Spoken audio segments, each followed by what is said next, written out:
In this short tutorial, I'm going to share with you how you can turn off noise cancellation on your iPhone.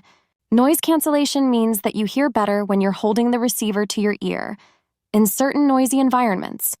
Phone noise cancellation is available and on by default and can be turned off for your comfort. To do this, simply head into your phone settings. On the settings page, scroll down onto the option of accessibility. On this page, still scroll down onto audio and visual. On the option of phone noise cancellation, make sure to disable it off. Your phone will be set to positive feedback, which either enhances the volume, or in the case of successive addition, runaway feedback that produces squealing.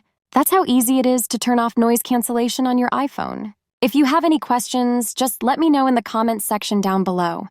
Please don't forget to leave a like, share, and subscribe for more informative tutorials like this one.